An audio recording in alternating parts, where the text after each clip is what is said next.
button. And I am super excited to bring our panel of end-of-life doulas to the stage. And if you, my panel members can turn on their mics and cameras, that is fantastic. And I'm just gonna do one thing here. And welcome. I've been looking forward to this for a long time, and I am really excited to introduce the topic of end-of-life doulas to our audience, because I know it's a new topic for a lot of people in our audience. But before we dive into that topic, let's get to know our panel members. And I'm going to start with my good friend Val Walker. We've gone down many roads together, but I am so excited because Val was a student at UMBC in one of the courses that I was teaching, and she was talking about this idea of end-of-life doula, and I'm like, Val, go for it, man. Hang up a shingle and get it going. And it's been so exciting to see you as one of the pioneers in this new business. So tell everybody a little bit about yourself, and then we'll go around the little Brady Bunch thing and meet everybody. Thank you, Steve, so much. I don't consider myself a pioneer. There's a lot of people that have come before me, but since the COVID pandemic, end of life planning and the end of life doula population has really expanded. I started my training with the NELDA, I believe in 2016. Got my training as a end-of-life doula, did your recommendation of hanging up my shingles. So I went to their business development class, and then I founded my own private practice as an end-of-life doula called Doula by Destiny. That's it. I'm an instructor with a NELDA, and also and private practice end-of-life doula. And I also volunteer at our hospice facility located here in the state of Maryland.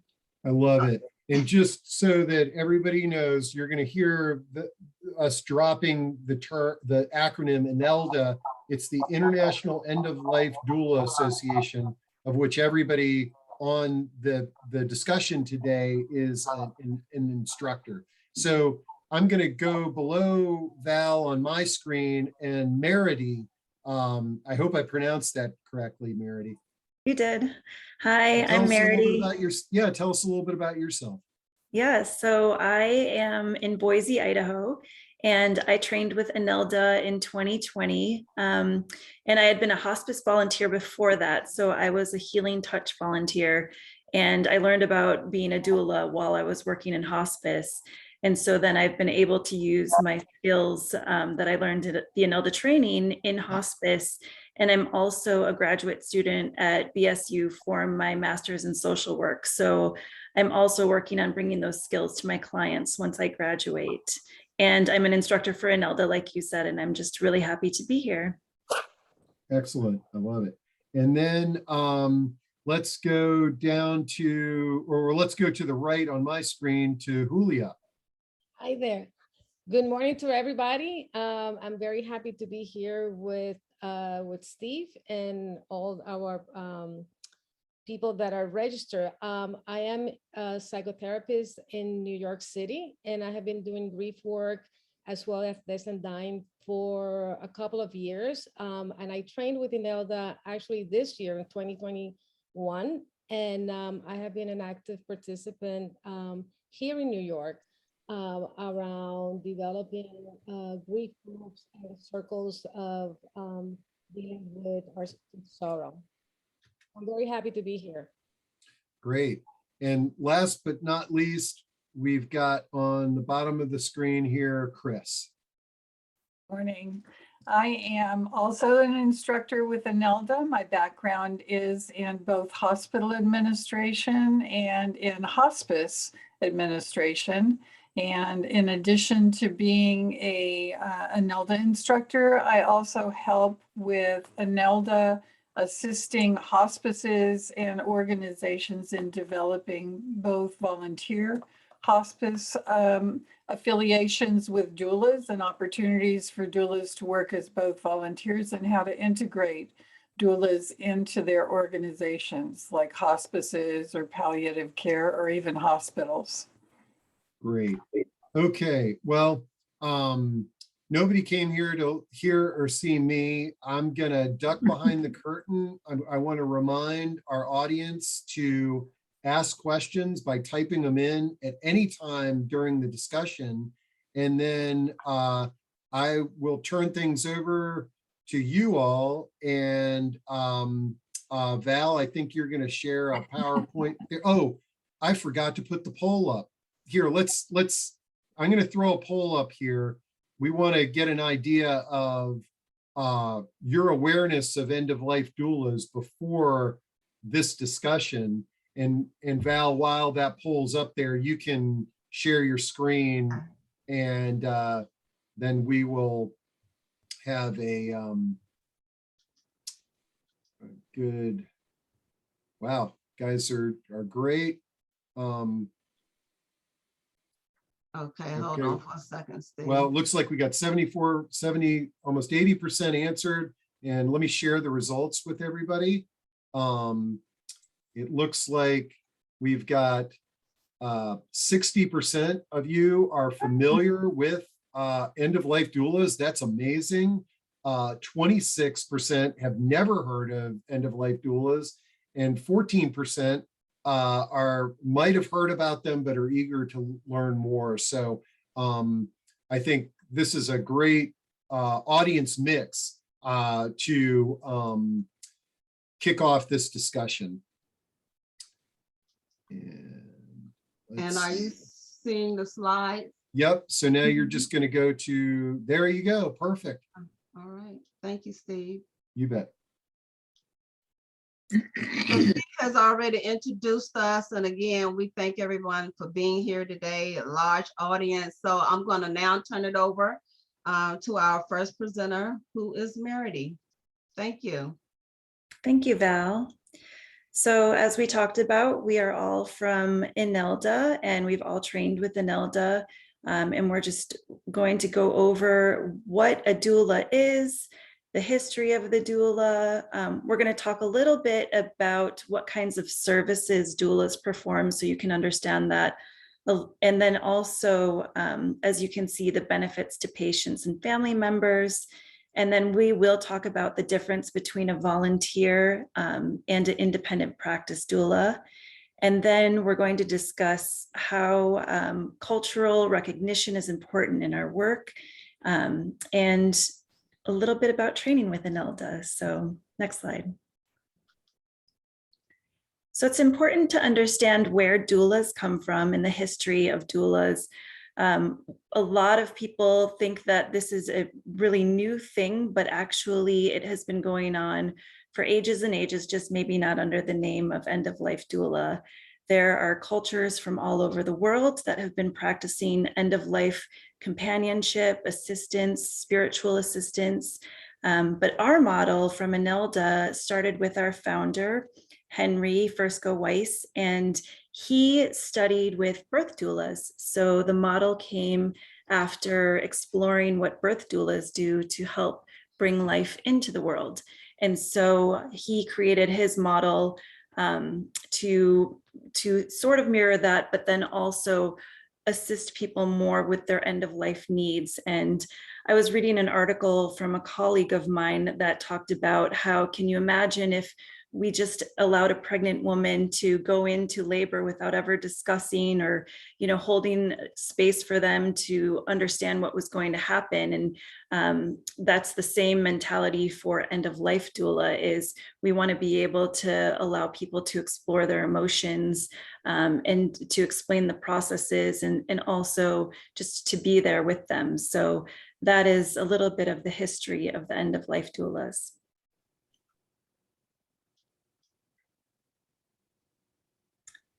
So as you can see, there is many different scopes of practice for us as doulas.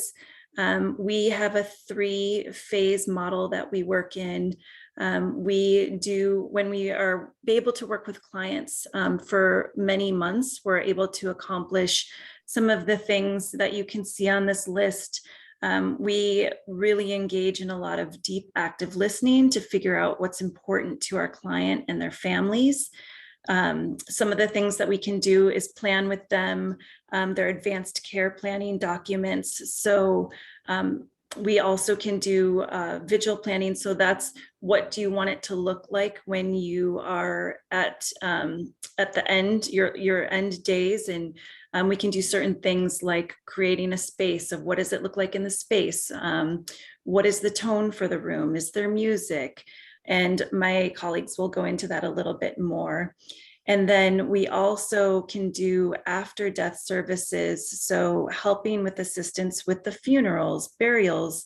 And a lot of what we do as doulas is education, preparing people for what is going to happen in each stage.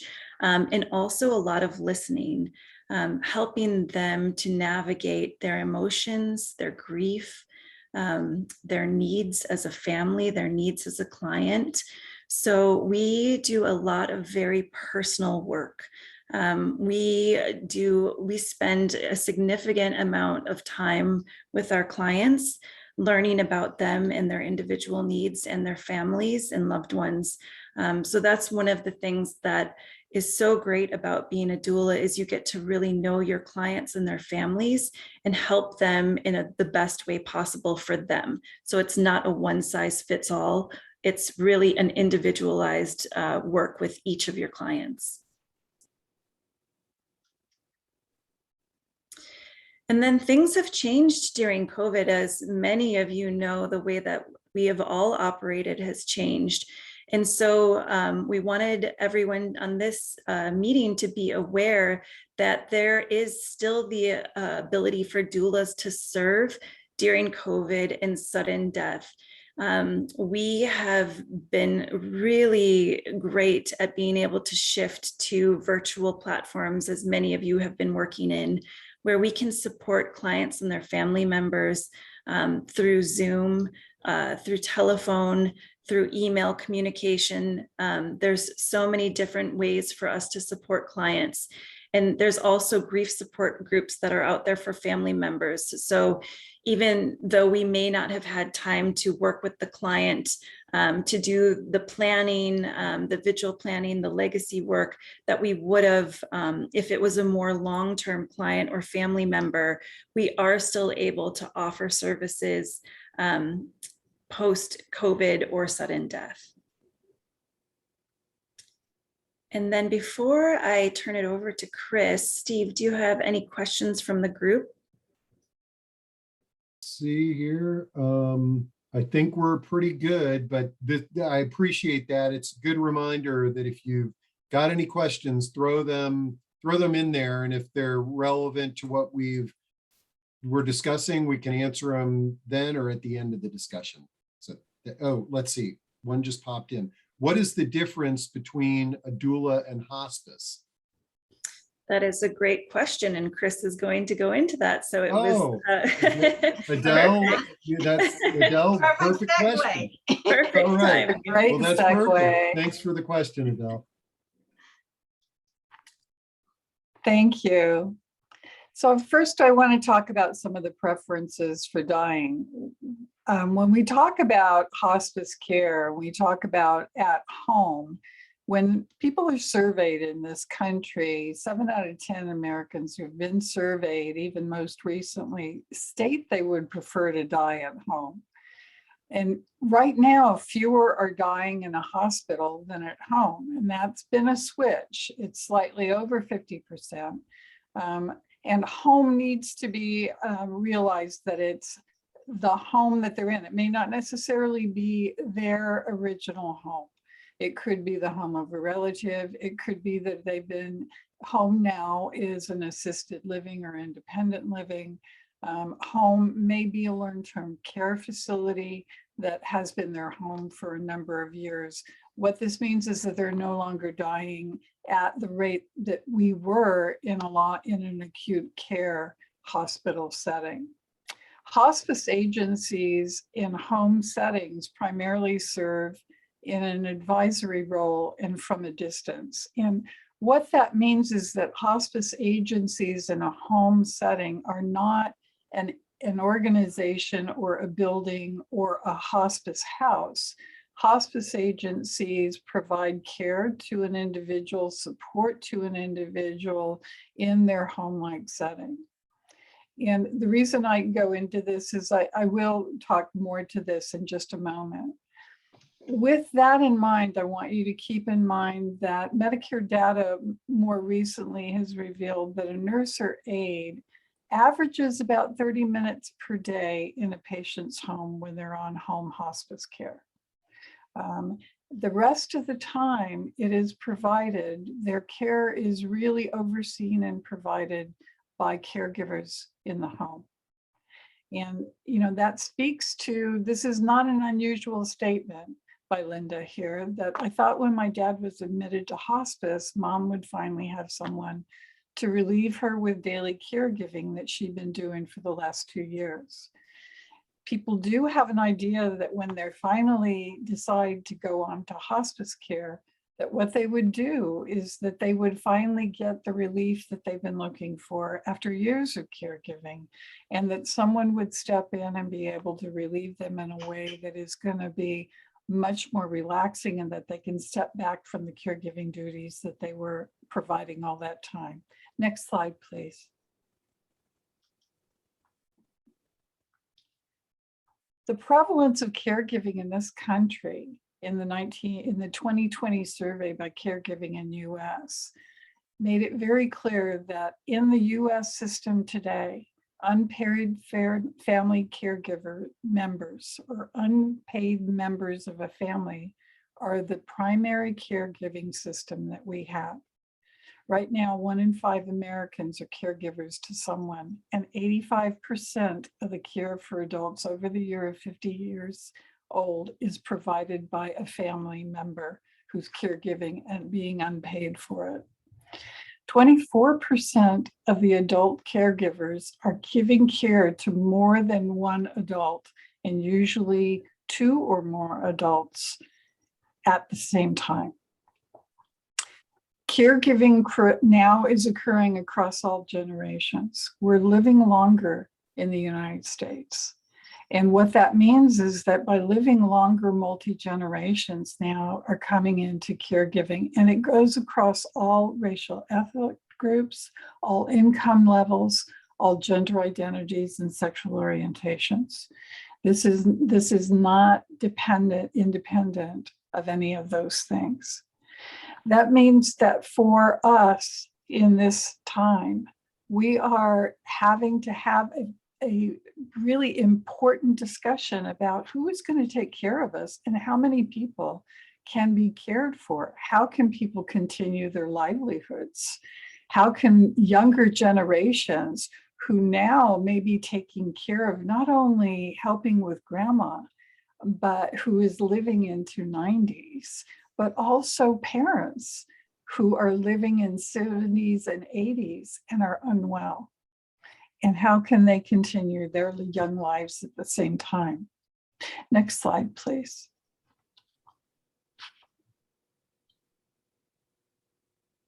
Oh, well, I'm not sure what this. I'm not sure what this I'm not is. sure what happened here. Caregiver workers work with the hospice team and patients to develop a care plan.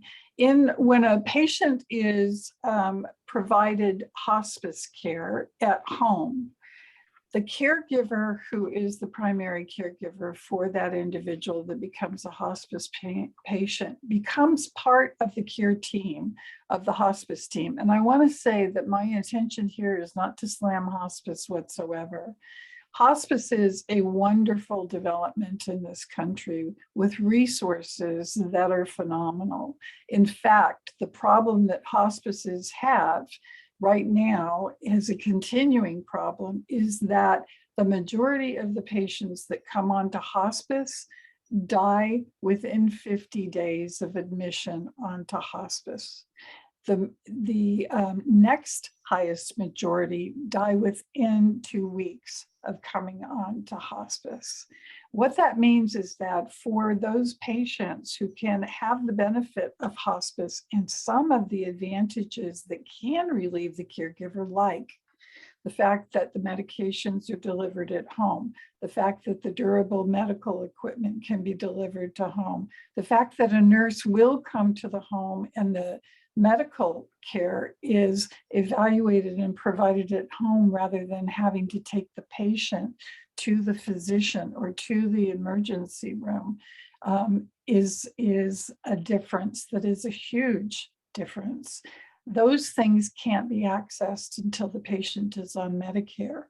Very often, patients don't come onto Medicare, or excuse me, onto hospice care until the last 2 weeks of a patient's life, and often even within the last days of a patient's life. They could have come on as early as 6 months.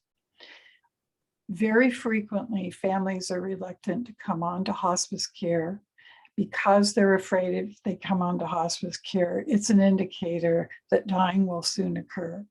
In fact, when patients come on to hospice care early on, we can also find that they do better, as the medication regimen that they're on, that sometimes can be upwards of 12 to 20 different medications trying to manage their symptoms, are withdrawn.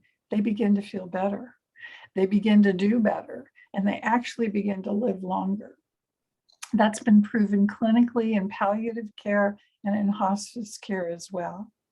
But that fails to be a benefit for people who come on just so late.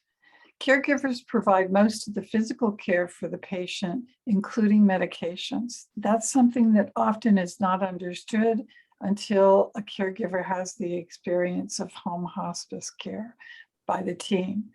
The hospice nurses teach the caregivers how to administer the medication. They're delivered by the nurse, they're evaluated and updated, and any kind of changes to the medication is always recommended and instituted between the nurse and the physician.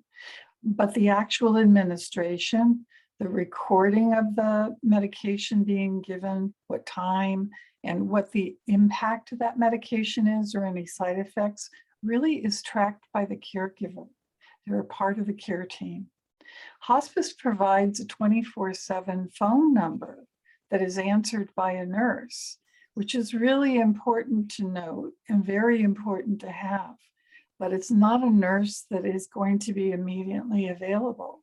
Hospice teams have a number of patients, and depending on the busyness of the team, they may not be able to respond immediately to send someone to the house. It may be later that day. It may be that it's something that's managed by phone.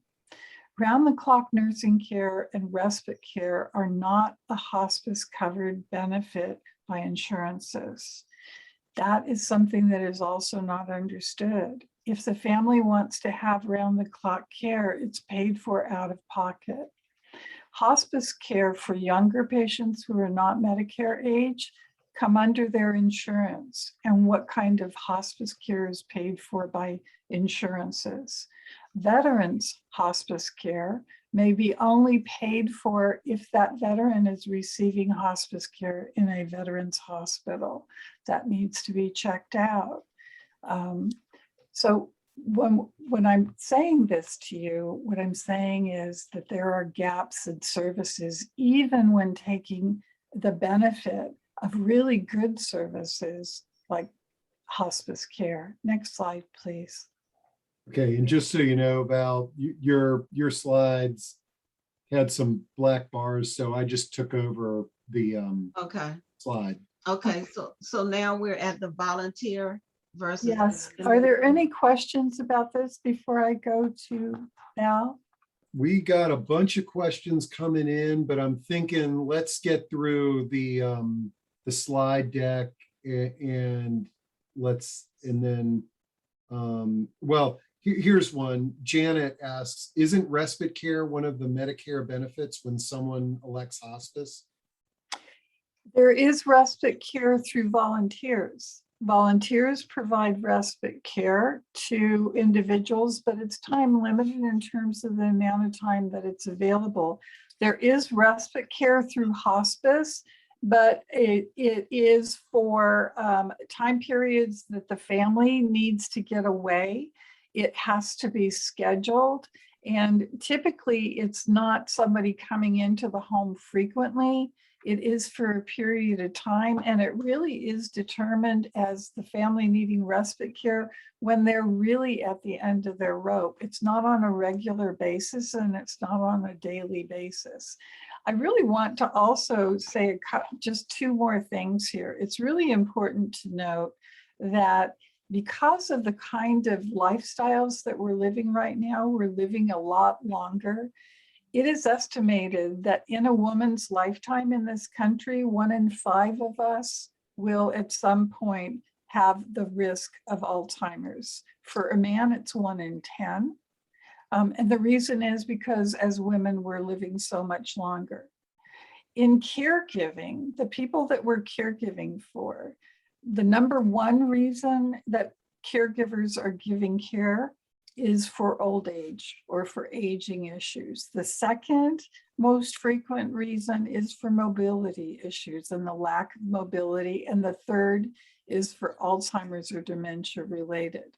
So there are always issues that are covered by those, but you need to understand that there are also gaps in insurances and gaps in coverage. So when individuals go into respite care, that means they're going into respite care in a long-term care facility, or they're going into respite care in a hospice house, or in a place for respite care. But it's not a continuing respite unless they are dying in a respite house or in a hospice house or on a hospice unit. Great. We'll jump on these questions. We got a ton of them. I'll let you all get through your slide deck here. So I want to talk about the hospice volunteer versus the independent practice doula. I am in both roles. And I want to say here, as Kris said, not all hospice facilities are equal. My mom died in a hospice facility in Georgia, and that was a negative experience for me. However, the hospice facility that I volunteer here in Maryland is totally different. So when I go through the bullet points under the hospice volunteer doula, this is from my experience, and it's not to say that this experience is across the board. Different hospice has different programs when it comes to training their end-of-life doulas. So in my particular case, I did have an in-house hospice training, which was about 2 hours, and that was pretty much it. I go into the hospice facility based on the schedule that I have given the volunteer coordinator, who is in another facility away from the facility that I actually volunteer at. I go in, I look at the board, I look at their patients that's on the board. I ask the staff, is there anything in particular that I need to do? So I'm working under the supervision of the hospice staff that's on duty that particular day. They may have me perform a specific task. In one case, there was a lady that got used to me helping her fill out her meal plan, and basically no one could get her to fill out a meal plan until I was there. So that's a task that I would do as a hospice volunteer.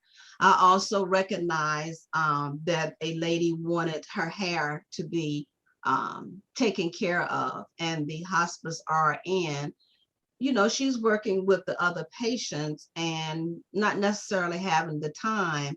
So I went to her later on in the day, and she said, well, Val, if you take her hair loose, then I'll help you, or I'll show you how to do a dry shampoo on her. And I did that, and she came in and she showed me how to do that. So end-of-life doulas and hospice RNs or hospice Nurses work together. The main point is to focus on the client. And sometimes those services overlap one another. But again, like Kris pointed out, there are also some services that are gaps in services. And in this particular case, with this hospice facility, a lot of times they will send out an email blast to all of their trained volunteer end-of-life doulas.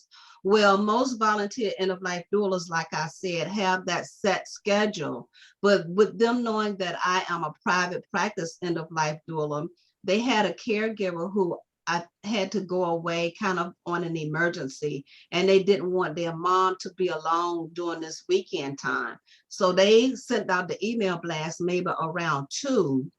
No one of the hospice volunteer came forward, because this is the same day that they're expecting to get someone in. And remember, hospice volunteers work on that same schedule. So they called me independently and said, Val, can you go out and service our client? And I did. And I arrived to the lady's room at 8 p.m. at night, and I stayed with her until midnight. Now, I did that under my own private practice, not as their hospice volunteer. I didn't bill because I just didn't want to do that at that time. And I'll talk about that on the other side of the independent practice doula. So that's the difference between a hospice volunteer doula and I'm getting ready to go into the independent practice doula. So again, we work coincide with the interdisciplinary team, the hospice care team, to serve their clients. As an independent practice doula, my specific training with ANELDA, I got close to 26 hours of training versus the 2-hour training in hospice.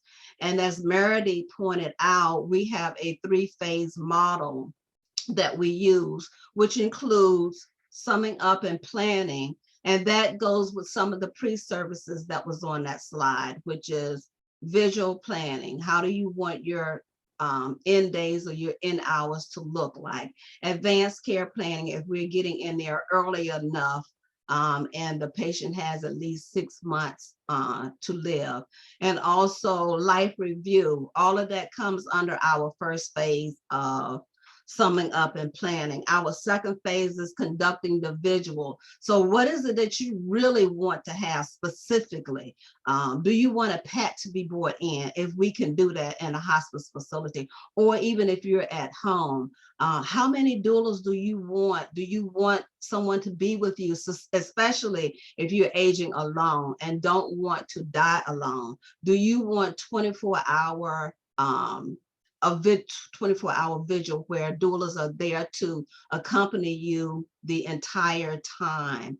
Do you have a specific music list that you would like to hear? Do you want us to incorporate your faith or your cultural aspects?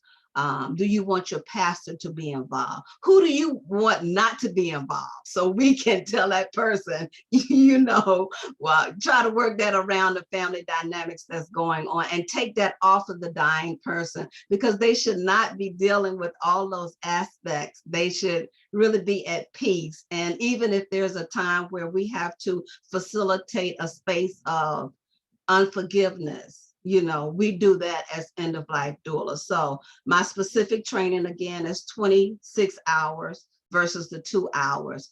Client doula, we have a contract. In that contract, we get the expectations of what the client wants. We also have insurance that cover us against any type of suit against us, or anything that can come up with anything that has to do with law and a contract. We base our fees, so we are a fee for service doula, but also, like I told you, I did not charge when I went to the lady at 8 p.m. at night to midnight. So it's our choice if we want to do a pro bono case. We also have the choice to give our clients a sliding scale fee and not charge the full fee. And I know the question is going to come up about how much do you charge? Well, we are state to state, so that That range could range from $75 an hour to a package of $4,000 for an entire package. That's where the expectations comes in on the contract, and that's how we know how to bill. And again, that's from state to state. We determine our own work schedule, our own work load.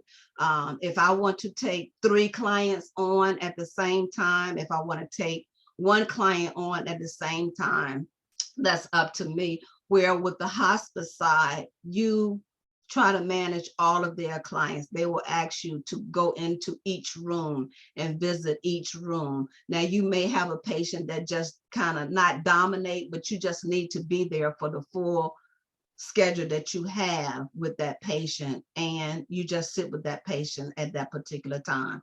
So the roles between the work schedule and the clients are also different. And as I stated, if you are a patient or a client who wants 24-hour doula service, then we can contract out doulas to help support us. The next slide, as Kris talked about, doulas can be in various work settings. Hospice, we can serve at home, we can serve in the hospital, nursing home, assisted living. Our clients go across the board: patients, caregivers, family members, community and faith-based organizations. We can help faith-based organizations educate on the role and the scope of practice for end-of-life doulas. We talked about our scope of practice, and our scope of practice, really, we come from a non-medical holistic scope of practice. We're not going in administering any type of medication. We're looking at the person from the wholeness, and that includes the physical, the spiritual, the cultural, the traditional, the mental. So we incorporate all of that into our scope of practice. Additional specialties, my niche is advanced care planning. We have end-of-life doulas who specialize in trauma, who specialize in hospice, as Kris talked about, and in grief counseling. And we also, as Marady pointed out, have been able to service people face-to-face and also virtually.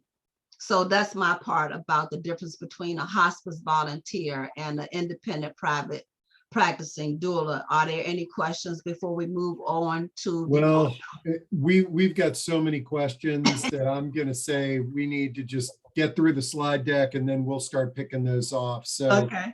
Julia, I guess you're the last on deck, and then we'll just start knocking out these questions. Okay, thank you so much. And we have heard, the whole transition about the history of doula, the movement, and all of that. But within all of this, the important thing also is, how do we understand not culture and how, depending on our culture, ethnicity, the different responses that we have. Most importantly, one of the things that we've been sharing with you is in terms of the partnerships that we have with other organizations. In order for us to have an effective partnership and communication, we also need to understand from where is it that we're coming from, right? And that's what culture is all about. It's that lens that allows you to understand from where we're coming, our values, what are our needs as well.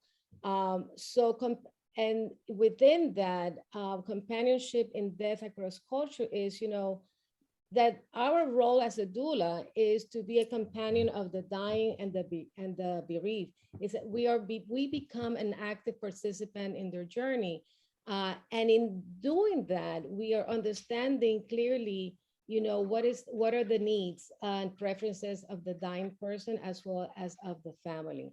We are not here in this companionship and in this journey in terms of assessing, fixing, or resolving anything.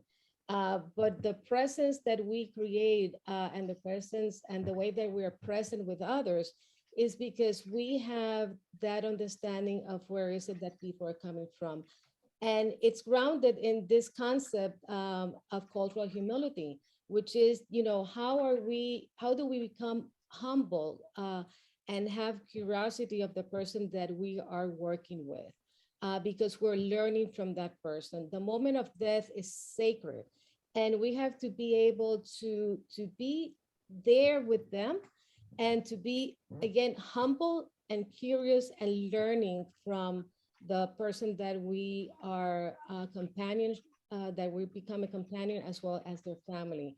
So our role, once we understand the cultural variations as well, it's really about learning, observing, being a witness to this process, and being and finding in ourselves the capacity also to be open to and open to receive the experiences that we're having with a dying person and their family. Next slide. So part of our role as a doula is understanding the cultural variations. And we do understand, right, the differences in languages and cross-cultural miscommunication, especially when if I'm English speaking, another person might be Spanish speaking, and what are the nuances around that, and to be able to find people that are speaking from my language or speaking or understanding my ethnicity. So there are different values and beliefs, different practices, the rituals as well. There are different views of end-of-life issues. There are cultures that discourage actually talking about death, because it might be a sign of disrespect. It might be eliminating hope or inviting death. So that's something that is not spoken about. It's also important to understand that for each group that we're working with, we all have a particular historical and social and political context from which we're coming from.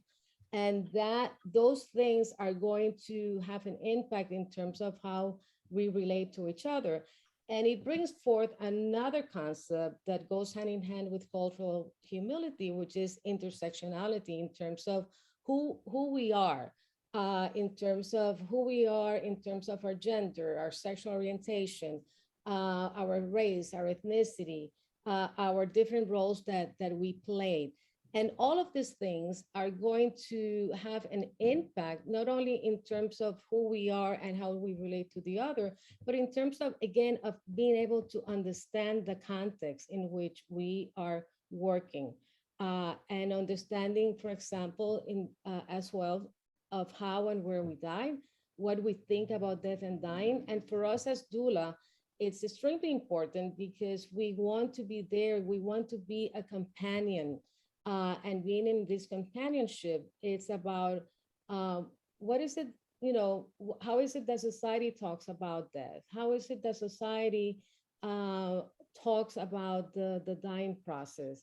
And then how is it that our families talk as well? Next. So the challenges that we have are various. I mean, these are only a few of the challenges that we face, right? But in establishing this partnership, not only with the family and the person that we're caring for, it's also in terms of establishing a good communication, quality communication with the partners that we work with, which could be in hospice, it could be in the hospitals as well. It could be the medical provider. So that we can develop more awareness and understanding of from where is it that we're coming from, paying attention, like I was saying before, to the intersection of our identities, which is intersectionality, and supporting, the sensitive, more alternatives in terms of the traditional palliative and end-of-life care. The basic line, the basic point here is that we need to be very aware of our own biases in terms of culture and ethnicity, and be introspective in terms of our personal attitudes, belief, and values. So we have to put those things aside as we enter the space of the dying person and their family. Sometimes we may not be in agreement with the decision that a family member might make, but we are there as a support. We're there to be a companion to the person that's dying. So I hope that throughout this presentation, you get a full understanding of the work that we do, the way that we do our work, the training that we have, and the commitment that we have to being in the end of life process. Great. And there's lots of questions on how do you, I saw a bunch on how do you find a doula, and as you can see, we can drop this into chat too. The International End of Life Doula Association website has a lot of tools and resources. Yeah. Let's see. Okay, and here's your instructors. I really, it's almost 1 o'clock and I have so many questions. I'm hoping we can start picking some of these off. Is that okay, folks? Sure. Okay, great. So let me dive in here and I'll try to consolidate some of these. And for anybody who needs to jump off early, we'll probably go a little long today. We're recording this, so you can reference it later. I also saved the chat on the recording, so you can see that. So Carla says, a distant relative recently passed away in her sleep at 44. She was widowed just 2 years ago, has 3 minor children. The sudden death doula may help with grieving family and children. How might I locate a referral source for them? Okay, we just talked about that one. We got the website. You've got this panel of doulas, and we also discussed there's volunteer programs, there's paid programs, and then as I'm seeing in the chat, there's hospice workers who are trained as doulas as well. Mike P asks, and I don't want to derail the conversation too much, but 10 states and DC now authorize medical aid in dying for terminally ill. Have any of the speakers had experience in serving as a doula for somebody who's opted for medical aid in dying? Yes, the majority of my practice is with medical aid in dying clients. I live in California, and the applications for medical aid in dying clients are exactly the same for individuals that are not going to die more quickly with the application of medication at their own choice and time. So all of the things that Valoria was discussing apply to an individual who has designated that they're going to die at a time of their choosing. They still want to know who's going to be there. There still may be ritual involved. There's still a discussion about all of the issues that come up for them around the end of their life. There are even more discussions between family about their own feelings about what's occurring. So there absolutely is application around all of that. Great. Okay, a bunch of questions on the cost of end-of-life doulas, and I think that we addressed that.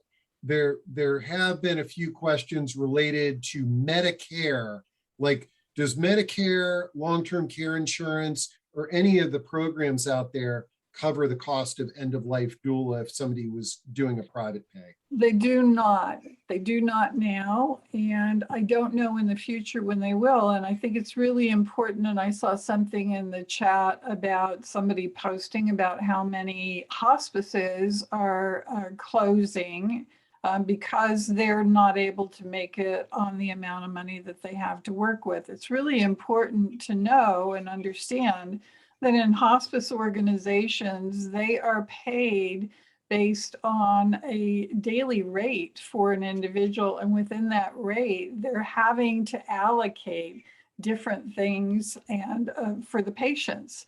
When patients are coming in such a short period of time as 2 weeks or 1 week, and medical equipment and medication and all of that is being front loaded, it's virtually very difficult for them to be able to sustain.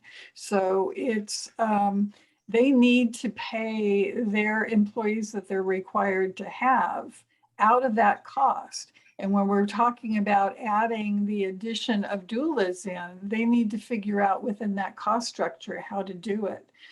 There is a benefit. There is a true benefit to bringing doulas in. And there are hospices that have done that. There are organizations that can see the benefit because overall, they're taxing their employees to the point of exhaustion where the turnover in those agencies is tremendous.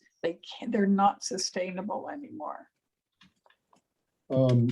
Great, thank you. We've done some discussions on the end of life right to die. Sorry. Okay. Okay. Well, just out of curiosity here, again, on the cost, some of you are have private practices. There was a question on what an average per hour fee looks like in practices. So in Idaho, it's a lot lower than most other states. It's, for me, I usually charge around 35, and that's even hard for a lot of my clients here to pay.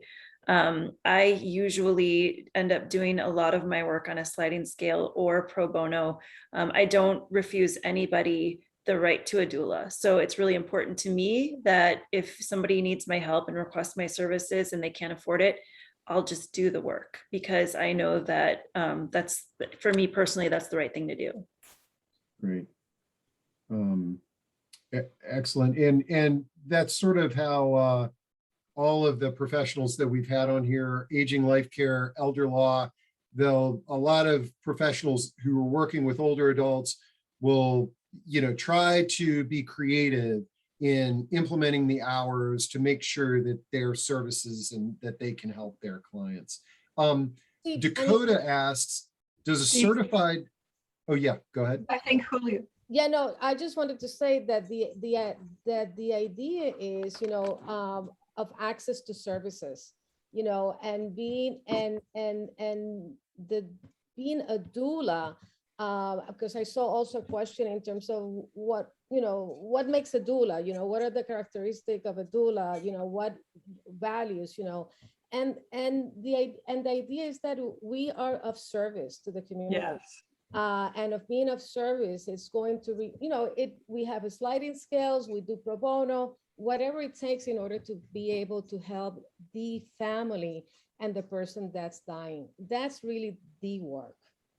Great. Yeah, I think, and there's a balance there. There are those people that are charging and making a career out of it, and there's nothing wrong with that at all. And there are individuals who can pay for services, and there's nothing wrong with that. But all of the people on this panel do a lot of pro bono work as well. Right. Like Marady, I work pro bono. Well, and I've received a couple of emails, and I've of people that are in the audience that are interested in becoming end-of-life doulas, and that's why they're tuning in. And Dakota asks a question: does a certified end-of-life doula who is not charging for services still have to offer insurance to their private clients? So that's more of a business-oriented question in terms of your insurance as a practitioner. You mean malpractice insurance? Exactly. I do it because it makes the clients feel better, and I feel better. I live in California, which is a really litigious state. So I just do it, but I will tell you that my annual insurance premium is $160 a year. So for me, that's very affordable for what it gives me for malpractice. Great. And then this is a really good question. It's from Carol, how do you as a doula care for yourself doing this extremely emotionally taxing work? So I just came back from my favorite location, which is Myrtle Beach, in September. and I took a 7-day time away, and I just laid on the beach and danced on the beach. I also incorporate meditation into my daily practice if I can. And what I have been doing really since the pandemic is there are a host of deep focusing and sleep videos that are on YouTube, and every night I'm in a different country. Last night I fell asleep to flyover scenes by a drone, and I was in Germany. Tonight I will probably go to France or either look at a ocean video, and they go on for hours, 3 hours at a time. I wake up the next morning and sometimes the video is still going on. So all that helps me to relieve myself and take care of my own self-care, which is something that's very important to me. And I don't take on more clients, like we said, because of money. I take on to be focused, to be able to serve them. And you can't do that if you are under your own stress and not doing the homework for taking care of yourself. Yeah, I agree 100% with Val. You know, for me, my practice is I have a daily practice of meditation that allows me to be focused and centered, and that keeps me, you know, in tune with myself and with the people that I'm working with. Great. And let's see, we got some more questions here. A few questions, actually. If maybe one or two of you could share sort of what does a day in the life of a doula look like? Mm-hmm. So I think it can be different depending on every client. When I worked with a client who was probably my longest standing client who had ALS, we did a lot of body work together because she was immobile. And so she wanted me to be able to help her relax in her bed. And we would also work a lot on what her vigil plan was going to look like.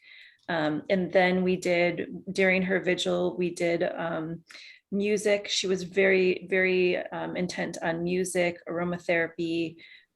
So each day can be different depending on who you're working with and how they're feeling that day. So sometimes clients can fall asleep, you know, while you're working with them. And so every day can be different, but I'd love to hear from my colleagues. For me, I have 3 different types of practices that I do. So one of them is I work with a chaplain and hospice call panel at a local hospital. And so I may get a call when I'm on the call where there's been a death that has occurred and I'm called to the emergency room. So that may be the result of a suicide. It may be the result of a trauma, an accident. It could be a stillbirth that takes place in the labor and delivery unit. Or it could be that they're extubating a patient up in the ICU. The second kind of work that I do is I still volunteer with a hospice that I used to be the executive director of. So I'm a volunteer for them on their doula call panel. And it may be that I step in to take a shift as a vigil doula and work with the other doulas on the team so that we can provide round-the-clock care and respite and support to a family while they're going through the final days of a person's life. The third example would be with with a client that I am working with for medical aid in dying. And it could be that it's during the period of time that we're doing some of the pre-planning work. It could be that I'm holding support for the caregivers and helping them with the work that they need to do internally and also in terms of conversations prior to the day, or it could be the day of the event where I'm assisting with the preparation of the medication and giving explanation to the patient again to make sure that they understand what it is they need to do for themselves, and then being there during the administration of the medication and afterwards and waiting for the body removal. That, you know, it really depends on what I'm doing. And Great. I want to jump in and just say it, you know, doulas doesn't always have to be at the bedside. Like I stated earlier, I find that my path lately has been educating corporations. You know, the earlier part of this year, I had a company here in Howard County that wanted to address the barriers of hospice care and end-of-life care. And so they brought me on as an independent contractor. They conducted 12 listening sessions to gather the information from 5 underserved organizations. And now we are getting ready to put together education for those organizations or for those communities to be able to better serve them based on the listening sessions that we received from them. Also, I'm an advanced care planning advocate, and Steve, you know that. So whenever I can be brought in upstream, which means, you know, at least 6 months out, my focus is really helping those caregivers identify and that client or that patient identify what they need to have in place as far as an advanced directive if there's a medical emergency. So those are kind of my 2 niches that's going on for me right now. But again, I still currently provide virtual companion care through the local hospice facility, through phone calls or either through Zoom. So it for me, it just really depends on what the trend that's going on and what's happening at that specific time. Okay, great. Well, we got a few more questions and then we'll wrap things up. Bob asked, you know, do some people choose to have a doula who specializes in pre-death work and then somebody that does post after the individual's passed away? And that kind of ties into Adele's question, is what does the doula do for the family of the client? Maybe briefly make some comments on that. Well, I think that one of the things that we have seen in this discussion in the panel is that the training of the doula is pretty comprehensive. And we have that 3-stage model that we work with the family from diagnosis all the way to end of life and post death. Now, within all of that, there are doulas that will specialize in certain area. On my end, for example, I do a lot of grief work. And that has been my work, especially during the last year due to COVID here in New York City. So it depends in terms of what point of the process we are called in, and also what are the specializations that the doulas have. Great. And Steve, we don't go in, you know, we have our 3-phase model: summing up and planning, conducting visual, and early grief and reprocessing. But for me, and I can say for most of us, we allow our clients or the patient to walk us through what they want us to have. Even though it may be in the contract, we do not go in there saying, okay, visual is on a check mark box for us. Do you want a visual? Tell us about the visual. Because you may have some people of faith or for whatever reason, like Julia said, with culture, that don't want a visual. So as an end of life, you are there to honor your client or your patient. So that's just a box that you're not going to be able to check off. And that's okay. And I want to address Carla Anderson's question that the more comfortable you are with your own mortality, the easier it is to comfort others facing end of life. And what I want to say to Carla is, during our training, Carla, we have role playing where one person, we go into breakout rooms where one person is the end of life doula and one person is the dying person. So a lot of our exercises prepare you for, one of the exercises or homework is, you know, coming up and creating your own vigil, or coming up and creating your own legacy. So we do the homework within our training. So mortality is definitely something that we have addressed, but it's always an ongoing process because things change. Great. I'm going to wrap up with this one question, because this is something that has fascinated me. And alternative funerals and burial practices for funeral planning. Are any of you familiar with caring for our own dead, in which family members or others take care of the body of their loved one and protect against being swarmed by complications of bigger funeral care industry? I know that this is something that I've recently learned about, is the practice of caring for your own dead. Have any of you experienced that firsthand with your clients, or can you elaborate on this for our audience? Because I know it's a practice that's more familiar out there. Yeah, my first experience actually was one of the doulas that I trained, and she was part of our team, and she actually wanted a home funeral, and she was a funeral director. So it made it a little bit easier for us to do a home funeral because there are some permit requirements in some ways. She also wanted a deep sea burial, so there were permits required in that. The first thing is to get training, because having a body at home, it's legal.